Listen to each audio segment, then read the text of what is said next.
Prisipažinsiu, pakviestas dalyvauti ILKA projekte turėjau didelį skepticizmą. Galvojau, pats dėstau studentam apie žaliąjį kursą, apie tvarumo strategijas ir kągi daugiau mane tas ILKOS kursai gali išmokyti. Bet prisipažinsiu, kad požiūrį pakeitė. Pirmiausia, požiūrį pakeitė į mąstyseną. Į mąstyseną, kad tvarumas, tvarios technologijos yra visur.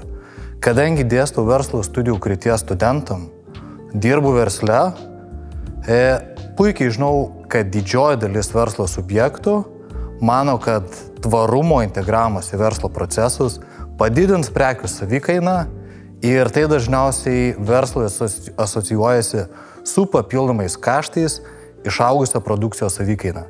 Ir ILKOS projektas man padėjo pakeisti požiūrį ir žiūrėti į tvarumą. Ne kaip į sąnaudas, išaugusius kaštus, bet į verslo galimybę. Verslo galimybę sutaupyti, verslo galimybę parduoti savo idėjas. ILKOS projektų metu buvom mokyti, kaip puikiai pristatyti savo verslo idėjas, vadinamasis pitchingas. Tai ne tik svarbu turėti gerą idėją, bet idėją reikia mokėti pateikti. Labai daug verslų sugriūva naujų verslų, kurie turi labai geras idėjas, bet nemoka savęs parduoti, nemoka savęs pristatyti, žinoma, tuom ir pasibaigia. Todėl ne tik gera idėja, bet ir verslo idėjos pristatymas yra pirminis raktas, kas padeda įgyvendinti savo verslo idėjas.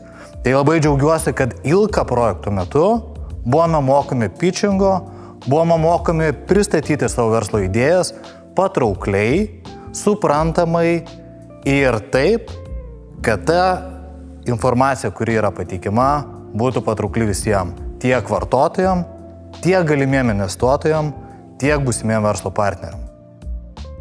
Svarbiausią pokytį ILKA projekto metu įvardinčiau asmeninių kompetencijų tobulinimą, tvarumą bei ekologinio sąmoningumo srityje. Reikšmingiausią darbą, kurį galėčiau išskirti, tai dizaino mąstysenos kursai, kuriuose man teko garbė dalyvauti ir kaip mentoriui perteikti savo dalį jau įgytų naujų žinių mūsų kolegijos bendruomeniai. Manau, kad kiekvienas žmogus turėtų prisidėti prie aplinkosauginio švietimo. Todėl šitas pokytis yra labai svarbus, kuriant tvarią visuomenę.